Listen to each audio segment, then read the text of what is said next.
Hello students, आज हम exercise 6.4 का क्वेश्चन नंबर 2 करेंगे। इसको करने के दो तरीके हैं, एक और ये बिल्कुल एक जीके के तरह क्वेश्चन है, एक जनरल नॉलेज का क्वेश्चन है। और हम लोग इसको ये ज़्यादा पेपर में भी नहीं आता है, लेकिन फिर भी नॉलेज के लिए ये क्वेश्चन हमें करना चाहिए और ये दिया हुआ है और हम करेंगे इसको। मैं बताती हूँ किस तरीके से होगा।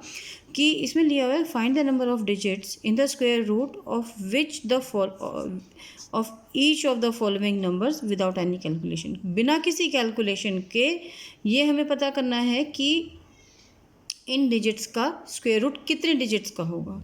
ठीक है, तो आपको पता है कि पेयरिंग होती है। एक तो पहले तो थोड़ा कैलकुलेटिव, मतलब एक जो इसका फॉर्मूले वाला वो है वो मैं आपको बता देती हूँ। ठीक है, क्वेश्चन नंबर 2 का फर्स्ट पार्ट है 64। तो इसका जो एक कैलकुलेटिव वाला मेथड है वो मैं पहले आपको बताती हूँ कि लेते हैं कि जैसे n number of digits, number या नंबर ऑफ डिजिट्स इन 64 2 है। तो अब therefore number of digits in the square root, number of digits in the square root is equal to n by 2। इसको n ले लेते हैं।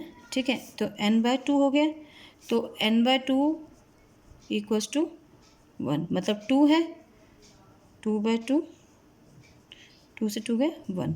अब इसको एक तरीका और है कि सिंपल सा, हम जैसे ये 64 है, हम पेयरिंग करते हैं। जैसे हम पेयरिंग करते हैं, जब हम इसको डिवीजन में लेते हैं, डिवीजन मेथड से जब हम करते हैं, इसका मैं ये फॉर एग्जांपल फॉर रेफरेंस बता रही हूँ कि हम पेयरिंग करते हैं। अब देखिए कि हम एक पेयर मानेंगे दोनों डिजिट्स का, तो इसका मतलब हमारे उसमें एक नंबर का स्क्वायर रूट की जो डिजिट होगी वो 1 होगी। जैसे 8 8 64 होता है, तो इसका आंसर 8 है, तो सिंगल डिजिट हो गई। ओके, अब इसी तरीके से सेकंड पार्ट लेते हैं। इसमें हम लोगों का पीछे से पेयर बनाएंगे, तो पीछे का 144 है, 144 के अंदर 144 सेकंड पार्ट के अंदर 144 के हम पीछे से पेयर बनाएंगे।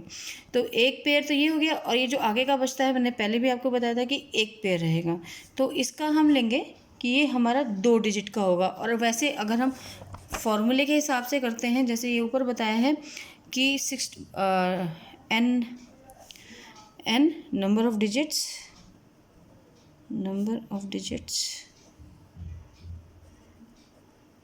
इन 144 इक्वल्स टू 3। ठीक है, और therefore number of digits in square root of 144 will be n plus 1 equals upon 2 equals to 3 plus में 1 upon 2, 4 by 2, that will be 2। Okay, और 144 को अगर हम अंडर रूट करते हैं तो इसका आता है 12। ठीक है, इसी तरीके से हम लोग, या तो हम विदाउट, ये एक रेफरेंस के लिए मैं आपको बता रही हूँ कि अगर आपको सॉल्व करना हो तो इस तरीके से भी कर सकते हैं। और ईजीएस्ट वे है कि हम इसमें पीछे से पेयर बनाएंगे। जैसे 4489 है, 4489, तो हम पीछे से पेयर बनाएंगे, तो 1 2, तो 2 पेयर्स बने। ठीक है, तो 2 डिजिट्स ही होंगी। ये सिंपल सा है, ये बिल्कुल रेफरेंस के लिए है। ये मैंने आपको सारा, मतलब पूरा एक मेथड मैंने आपको बताया है कि इस तरीके से ये होगा।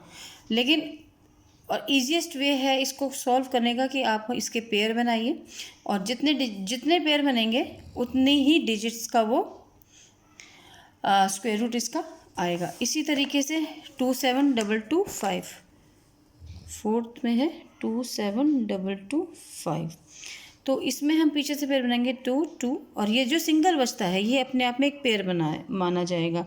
ठीक है, तो ये 1 2 3 3 हो गए, तो इसमें 3 डिजिट्स होंगे। ठीक, और ऐसे ही हम लोगों का लास्ट वन है 390 0,625।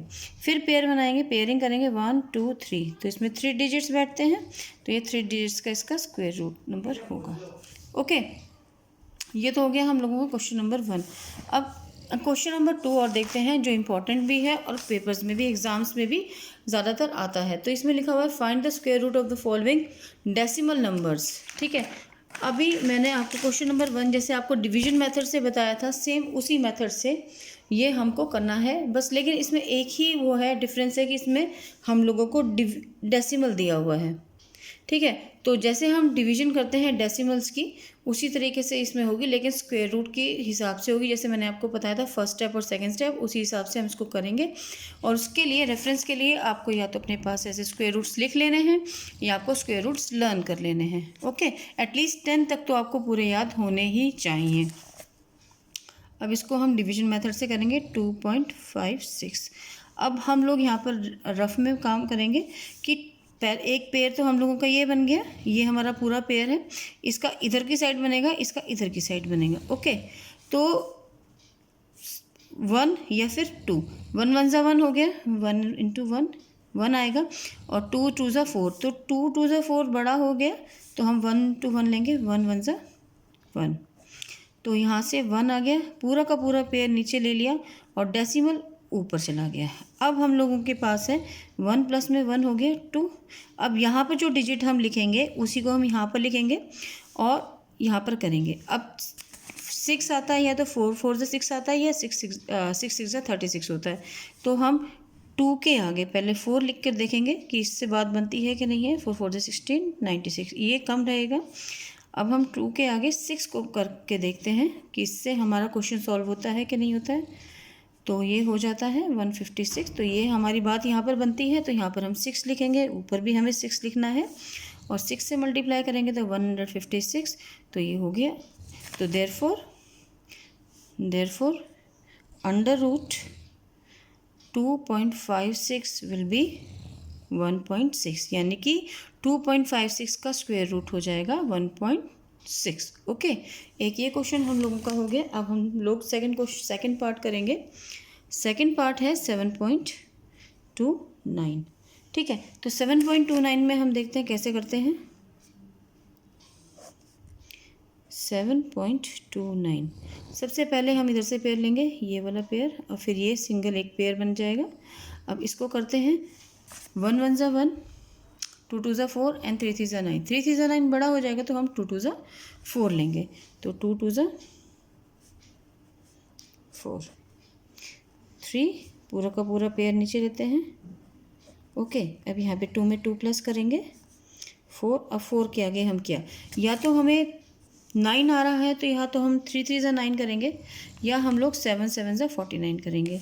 तो प्रेफरेबली हम लोगों को 4 को 7 के साथ करना चाहिए, क्योंकि 3 के साथ करेंगे तो कम रहेगा। 3 4 ज़ा 12 होते हैं, और 3 3 ज़ा 9, तो 129 आएगा, तो वो कम रहेगा। 7 7 ज़ा 49, 4 7 4 ज़ा 32, और 7 4 ज़ा 28 एंड 4 32। ओके, तो यहाँ पर हम लोगों का क्लियर हो जाएगा 7 3 2 9।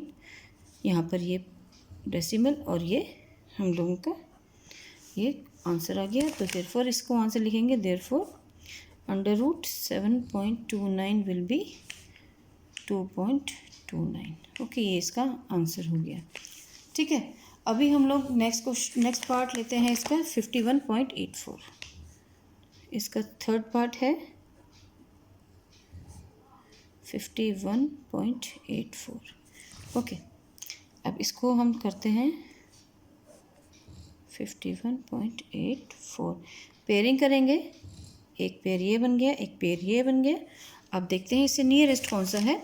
51 है, तो 7 7 ज़ा 49 और 8 8 ज़ा 64, तो हम लोग 7 पे जाएंगे। 7 7 ज़ा 49, 7 7 ज़ा 49, 2 रह गया, पूरा का पूरा पेयर उतारा, डेसिमल ऊपर 84।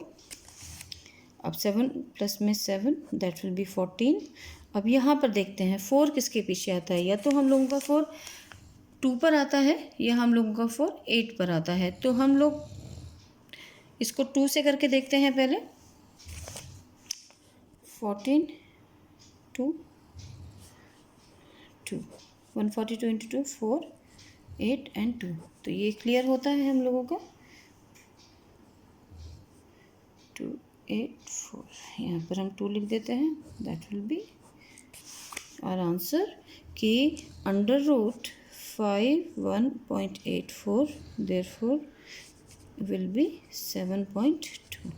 Okay, that's will be the answer. अभी हम फोर्थ पार्ट करके देखते हैं इसका। फोर्थ पार्ट में हम लोगों को क्या दिया हुआ है 42.25। अच्छा स्टूडेंट्स, एक चीज़ और है, कई स्टूडेंट्स ये बहुत गलत करते हैं, या मैंने कई लोगों को देखा है कि पॉइंट के बाद का ये जो 25 है इसको 42.25 बोलेंगे। नहीं, सही प्रोसीजर ये होता है कि पॉइंट के बाद जितने भी डिजिट्स हैं उनको सिंगल सिंगल बोला जाता है। जैसे 42.25 या इसके आगे 0 होता है तो 42.025, या 25 के बाद 3 होता, 6 होता, तो हर डिजिट को अलग अलग ही प्रोनाउंस किया जाता। ओके, इस चीज़ का ध्यान रखिएगा। ये कई लोग बहुत मतलब इसका प्रोनाउंसिएशन ठीक नहीं करते हैं। इसका मतलब ये रूल है कि डेसिमल के बाद जितनी भी डिजिट्स होती हैं उनको उनको अलग अलग ही प्रोनाउंस किया जाता है। अच्छा, अब इसमें हम लोग पेयर करते हैं ये तो 25 है और 42 है, तो 42 7 7 से 49 होता है, तो हम 6 पर जाएंगे, तो 6 6 36, 12 में से 6 जाएंगे 6, डेसिमल ऊपर जाएगा, पेयर नीचे आएगा। अब 6 + 6 1 2। अब यहाँ पर क्या लेंगे 5 है, तो मोस्ट प्रोबेबली हम लोग 5 के पास ही जाकर चेक करेंगे। 125 इंटू 5 दैट विल बी 5 5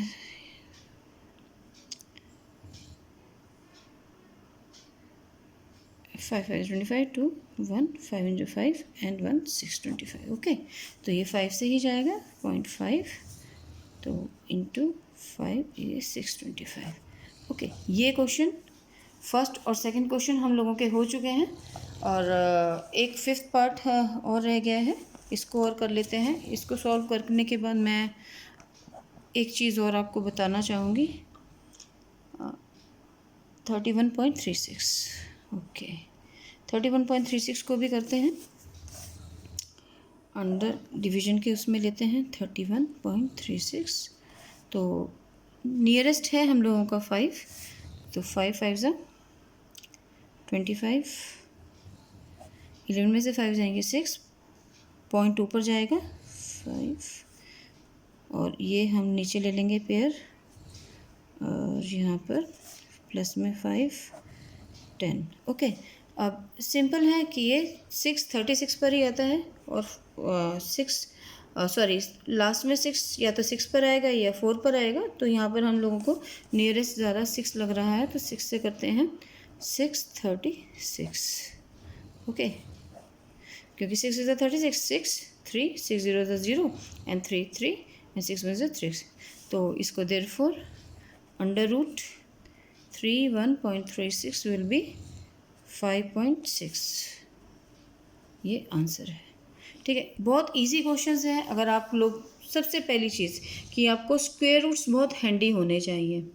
ठीक है, और जो भी एक्सरसाइजेज 1.1 फर्स्ट एक्सरसाइज से, फर्स्ट चैप्टर से लेके 5th चैप्टर तक के जो भी मेरा कोर्स रह रहा है, वो मैं मॉर्निंग स्लॉट में 11 o'clock में रोज़ एक वीडियो डाल दिया करूँगी, सो दैट जो मैं हमारा पीछे का कोर्स है वो भी क्लियर हो, और साइड बाय साइड हम लोगों का 6th चैप्टर से ऑनवर्ड्स हम लोग ये 5 o'clock को मेरी ये सारी की सारी आती रहेंगी। ओके सर, ये सारी वीडियोस आती रहेंगी। ओके स्टूडेंट्स, और बाकी अगर आपको सही लग रहा है मेरा पढ़ाना, तो प्लीज़ डू लाइक शेयर और सब्सक्राइब करो, और थैंक यू फॉर वॉचिंग।